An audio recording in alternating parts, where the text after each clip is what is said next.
అందరికీ నమస్కారం. ఇవాళ మనతో Andhra Pradesh and Telangana senior advocate Kalanidhi Sanjeev Kumar garu మనతో ఉన్నారు. జగన్మోహన్ రెడ్డి గారి మీద సిబిఐ కేసులు అయితే చాలా ఉన్నాయి, అందరికీ తెలిసిన విషయమే. గత ప్రభుత్వంలో ఆయన పవర్లో ఉన్నారు కాబట్టి వాటి మీద అవి ఎలాగో మేనేజ్ చేసుకున్నారు. మరి ఇప్పుడైతే ఆయన అధికారం కోల్పోవడం జరిగింది. మరి ఇప్పుడు మళ్ళీ ఆయనకి జైలుకి వెళ్ళే అవకాశం ఎంతవరకు ఉంది, అసలు ఆయన మీద ఏం కేసులు ఉన్నాయి, ఒకసారి కళానిధి గారిని అడిగి తెలుస్తున్నాం. సార్ నమస్కారం. సార్ జగన్మోహన్ రెడ్డి గారు ఆల్రెడీ 16 నెలలు జైలు జీవితం గడిపారు. గత ప్రభుత్వం వాళ్ళది కాబట్టి ఆయన పరిపాలన అనేది బాగానే సాగింది. మరి ఇప్పుడు కూటమి అధికారంలోకి వచ్చింది, జగన్ గారు అధికారం అయితే కోల్పోయారు.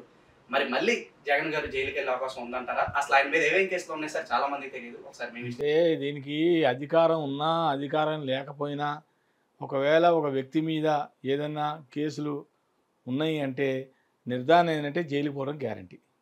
దానికి పవర్తో పని లేదు.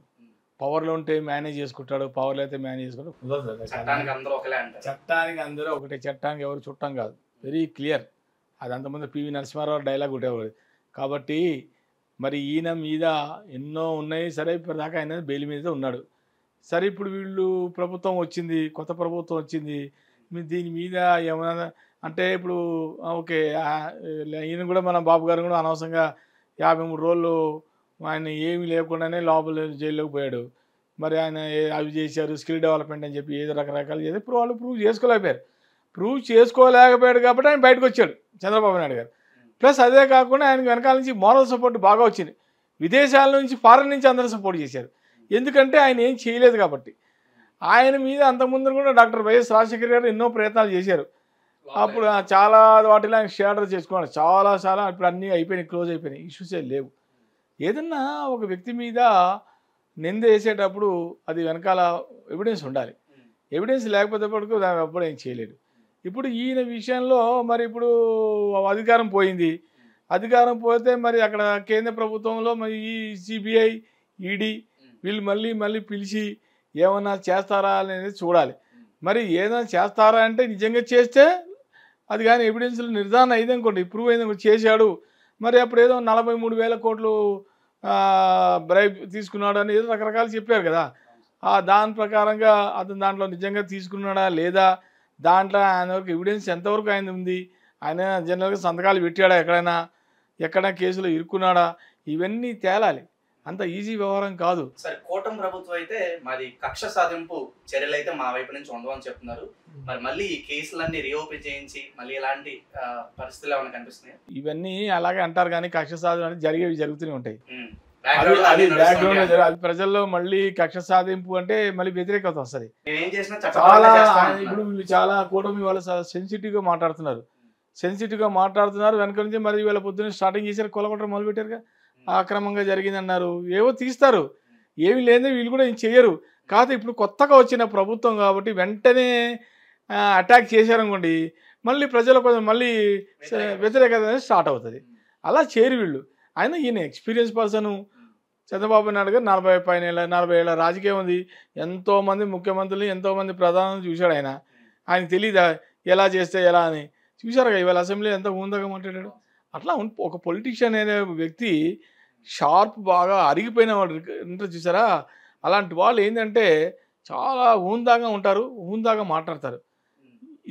ఇది మాట్లాడచ్చా, ఇది మాట్లాడకూడదా, ఇది చెప్పచ్చా, ఇది చెప్పకూడదా, ఇది చెప్తే ఎలా ఉంటుంది, చెప్పకపోతే ఎలా ఉంటుంది, ఇవన్నీ మీరు ఒక అనాలిసిస్ వేసుకుంటారు, ఒక లెక్కలు వేసుకుంటారు. అది ఎవరు వేసుకుంటారు? సీనియర్ మోస్ట్ ఎక్స్పీరియన్స్ ఉన్నవాళ్ళు, బాగా దీని అనుభవం ఉన్నవాళ్ళు. అనుభవం ఉన్న రాజకీయ నాయకులకి అనుభవం లేని రాజకీయాలు తేడా అదే. అర్థమైందా? ఇతనికి పాపం అనుభవం లేదు, ఎప్పుడు తండ్రి చాటులో తిరగలే. ఇప్పుడు ఎగ్జాంపుల్ చెప్తాను. ఇప్పుడు చంద్రబాబు నాయుడు లోకేష్ తీసుకున్న ఎగ్జాంపుల్. చంద్రబాబు నాయుడు గారు లోకేష్కి బ్రహ్మాండమైన ట్రైనింగ్ ఇచ్చాడు. స్టార్టింగ్లో చాలామంది ఆయన కామెంట్ చేశారు, అన్నారు. అలాంటి దాన్ని ఆయన ప్రూవ్ చేసుకొని 90,000 ఓట్ల మెజార్టీతో గెలిచాడు. ఈవెన్ జగన్ కూడా అంత రాలే, ఆయనకి 50,000 55,000 ఒకటి వచ్చాయి అంతే. స్టాట్స్ పరంగా చూసుకుంటే మంగళగిరి అనేది వైసీపీ వాళ్ళకి కంచుకోట, టీడీపీ అసలు ఎక్కడ గెలలేదు. ఎక్కడైతే ఓడిపోయాడో మళ్ళీ అక్కడే గెలిచి చూపించాడు. అది 22 ఇయర్స్ తర్వాత వచ్చింది అనుకుంటా. ఇప్పుడు మంగళగిరిలో ఆఫ్టర్ 22 ఇయర్స్ తర్వాత టీడీపీ వచ్చింది. అర్థమైందా? కాబట్టి మనం ఎవరిని అండర్ ఎస్టిమేట్ చేయకూడదు. పప్పు ఉప్పు ఇవన్నీ చెప్పకూడదు. ఏదో నోటికి ఏదో అదే అదుపు పొదుపు లేక మాట్లాడితే ఇలాగే ఉంటాయి.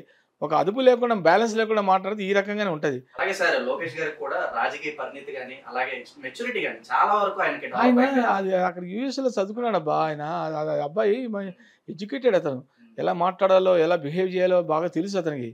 అంతేకాని పిచ్చి పిచ్చిగా మాట్లాడటం చూసారా, అంతకుముందు ప్రభుత్వంలో ఎంత రౌడీజంగా ఎన్ని బూతులు. అది అసెంబ్లీయా ఏంది? అది అసెంబ్లీ అనేది దేవాలయం లాంటిది. దేవాలయం అంటే చాలా శుద్ధిగా చక్కగా మాట్లాడి అది. ఎందుకంటే ప్రజలకి రోజు లైవ్ ఇస్తారు. లైవ్ అంటే ప్రజలు చూడరా, ఇప్పుడు నేను చూడనా, మీరు చూడరా, నువ్వు చూస్తావు లైవ్ వస్తే. అలాంటప్పుడు లైవ్లో ఇస్తున్నప్పుడు, లైవ్ టెలికాస్ట్ చేస్తున్నప్పుడు నేను ఏదన్నా బ్యాలెన్స్ లేకుండా మాట్లాడితే నన్ను ఏమన్నా ప్రజలు ఏమనుకుంటారు అని ఆ మాత్రం కామన్ సెన్స్ లేదా? అలా తిడుతుంటే ఒక సీఎంగా అలా బాబు అలా అనకూడదురా, అలా దీనివల్ల మనకి బ్యాడ్ అవుతాం, నాకు బ్యాడ్ అవుతుంది. ఫస్ట్ నువ్వు మాట్లాడేటప్పుడు బ్యాలెన్స్గా మాట్లాడాను. కానీ ఆ రోజులో కనుక మొదటి నుంచి ఈ 5 ఏళ్ళు కనుక కంట్రోల్ చేసుకుంటే వాళ్ళ కింద ఉన్న ఎమ్మెల్యేలని ఈ పార్టీకి అసలు మళ్ళీ ఈసారి కూడా వచ్చి ఉండేవాడు ఆయన.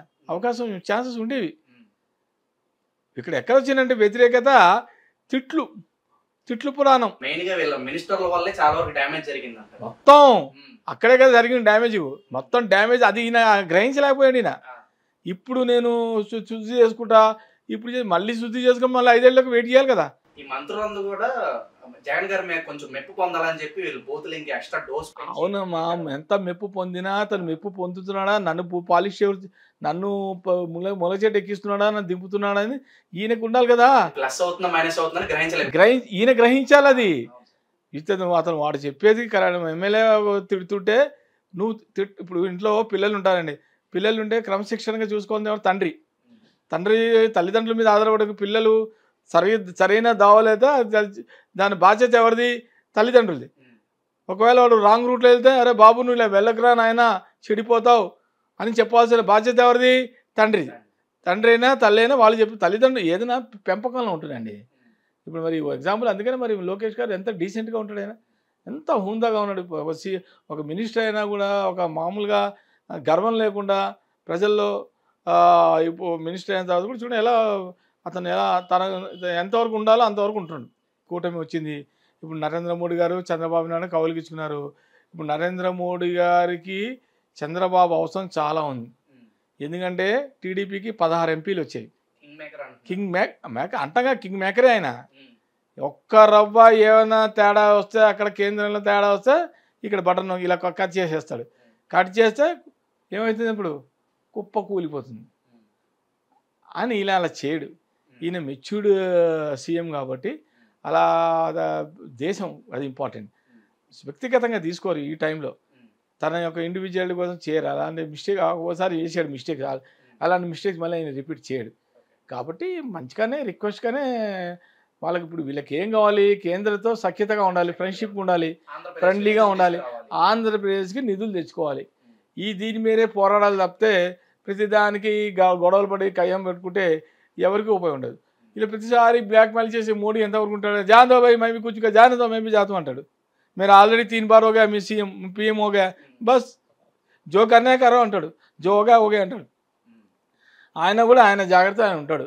ఇప్పుడు మ్యాజిక్ ఫిగర్ 272 240 ఉంది వీళ్ళకి, ఇంకా 32 డిఫరెన్స్ వచ్చింది.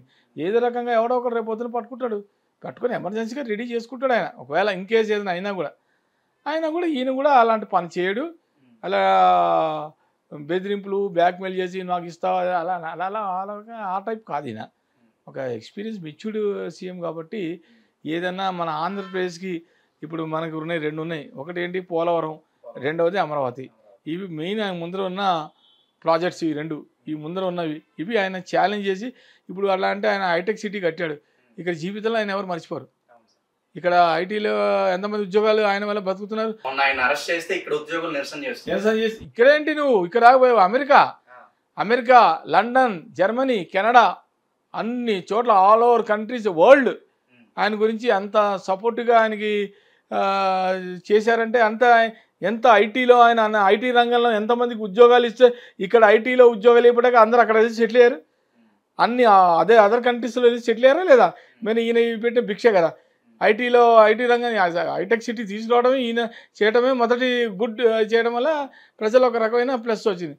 అట్లాగే ఇప్పుడు కూడా ఈయన నేను నా ఒపీనియన్ ఏంటంటే ఈ అమరావతిలో ఏదో ఇలా హైటెక్ సిటీ లాంటిది ఏదో ఒక బ్రహ్మాండమైన బిల్డింగ్ కట్టడం కొన్ని ఐటీ రంగం సెటప్ చేస్తే దీనికి ఎట్లాగో మన ఈయన ఉన్నాడు లోకేష్ ఉన్నాడు. లోకేష్ చాలా దిట్ట ఐటీలో పట్టుకొస్తాడు. ఎక్కడి జనాన్ని తీసుకొచ్చి ఇక్కడ ఇన్వెస్ట్ చేయిస్తాడు. ఫండ్స్ ఇన్వెస్ట్ చేశారంటే బ్రహ్మాండంగా 5 ఏళ్ళు జాగ్రత్తగా చేసుకోవాలి. పిచ్చి పిచ్చి పనులు తప్పులు ఏవి చేయకూడదు. ఇదివరకు అన్ని దృష్టిలో పెట్టుకొని ఇదివరకు చేసిన పొరపాట్లు ఇప్పుడు మళ్ళీ కంటిన్యూ చేయకుండా ఉంటే ప్రజల్లో మీకు మంచి గుర్తింపు పేరు వస్తుంది. ఎందుకంటే ఇప్పుడు ఎంతమంది కసిగా ఓటేశారు. ఈ 5 ఏళ్ళ డ్యామేజ్ అయింది కదా. రాష్ట్రాలను ఏమి డెవలప్ చేయలేదు కదా. రోడ్లు చూస్తే గుంటలు ఏమి డెవలప్ చూసాక అక్కడ మన అమరావతిలో ఎలా పిచ్చి మొక్కలు ఎలా చేశారో ఈయన సీఎం అయ్యాడు. అప్పుడే స్టార్ట్ అయినాయి బుల్డోజర్లు పెట్టి క్లీన్ చేయడం జరిగింది. అది డెవలప్మెంట్. ఇప్పుడు మనం వ్యక్తిగతంగా ఎవరిని తీసుకోకూడదు. నేను ఈ అమరావతి క్యాపిటల్ అయితే ఈ క్రెడిట్ చంద్రబాబు నాయుడు గారికి వస్తుంది, నేను ఎందుకు చేయాలి, ఈ రకంగా పర్సనల్గా తీసుకోవడం వల్ల ఈయనకి ఇంత దెబ్బ తగిలింది. అదే ఈయన ఆ రోజున స్టార్టప్లోనే ఈయన ఎవరైతే అయింది ఆయన పోన్లే మన ఇదే కదా, మన చిత్తూరు ఆయన కదా, చంద్రబాబుకి వస్తే ఏం పోయింది అని అప్పుడే కనుక అమరావతిని క్యాపిటల్ చేసి ఉంటే ఇంకా మంచి ఇప్పుడు మళ్ళీ 5 years మళ్ళీ ఆయన అయ్యాడు సీఎం. మళ్ళీ ఆయన ఆటోమేటిక్గా అయ్యాడు. అబ్బా ఈయనైనా సరే పాపం బాగా చేశాడు అనే రకమైన పేరు వచ్చేది. 3 క్యాపిటల్స్ అంటాడు, ఏదో వైజాగ్ అంటాడు, అదన ఇది జనంలో నచ్చలే. ఈ ఒక స్టెబిలిటీ లేదు. విశాఖపట్నం వాళ్ళకి నచ్చలేదు అసలు. వాళ్ళకి మాకు ఎందుకు బాగానే డెవలప్ అయింది, మా క్యాపిటల్ అవుతూ ఏమన్నారు వాళ్ళు అక్కడ ప్రజలు. రెండోది ఈయన అనవసరంగా అమరావతి గురించి ఇదే క్యాపిటల్ అని చెప్పి రాజధాని అని చెప్పి అసెంబ్లీలో చెప్పాడు. ఇది ఆయన అన్న మాటలనే వీళ్ళు వీడియోలో రికార్డులు చూపించారు ఛానల్స్ వాళ్ళు అందరూ. మరి మోసమే కదా అది. అక్కడ ఆ మాట అని చెప్పి ఇక్కడ క్యాపిటల్ యొక్క వైజాగ్ అని చెప్పడం వల్ల జనంలో నోటు చేసుకున్నారు. ఓహో ఈయన ఈ రకంగా కూడా చేస్తున్నారని. వ్యతిరేకత వల్ల ఇవన్నీ జరిగింది. అలాగే సార్ జగన్ గారు ప్రతి శుక్రవారం నాంపల్లి హైకోర్టుకి హాజరవ్వాలని అంటూ ఉంటారు. దాని గురించి ఏంటి సార్ స్టేటస్ ఏంటి? అప్పుడు సీఎంగా ఉన్నాడు కాబట్టి, పవర్లో ఉన్నాడు కాబట్టి ఆయన భద్రత ఇంపార్టెంట్, చాలా ఇంపార్టెంట్. భద్రత అనేది చాలా ఇంపార్టెంట్. ఆయన మీద ఏమైనా జరగచ్చు, వెళ్తుంటేప్పుడు ఎక్కడ ఏమైనా చేయొచ్చు. ఆ భద్రత అనేది ఒకటి సేఫ్టీ వల్ల అతన్ని రాకుండా అక్కడే వాళ్ళు కూడా కోర్టు వాళ్ళు కూడా అనుమతి ఇవ్వడం జరిగింది. ఇప్పుడు భద్రత అంతా తీసేశారు కాక ఇప్పుడు ఆయనకి ఏముంది, ఏమీ లేదు. ఒక 2-3 పోలీసు వాళ్ళు ఏదో రకంగా అలా ఒక ఎమ్మెల్యే కాబట్టి ఇప్పుడు మామూలుగా వీళ్ళకి అపోజిషన్ కూడా ఇది రాలే కదా, కనీసం అపోజిషన్ ఇది కూడా రాలేదు ఆయనకి. కాబట్టి భద్రత అనేది ఉండదు. ఇక ఏదో అలా పెడతారు. ఒక ఎక్స్ సీఎం కాబట్టి ఏదో ఒకటి చేస్తారేమో తప్ప ఇప్పుడు పిలిస్తే వెళ్ళాలి. ఇక తప్పదు. ఒకవేళ రమ్మంటే వెళ్ళాలి. ఇంకా ఇప్పుడు వెళ్ళను నేను కుదరదంటే తప్పదు, ఇంకేం చేయలేము మనం. అది. సో ఇది మొత్తానికి జగన్ గారి సిబిఐ కేసుల గురించి కళానిధి సంజీవ్ కుమార్ గారితో మన డిస్కషన్. మరిన్ని ఇంట్రెస్టింగ్ విషయాలతో ముందు మళ్ళీ కలుసుకుందాం.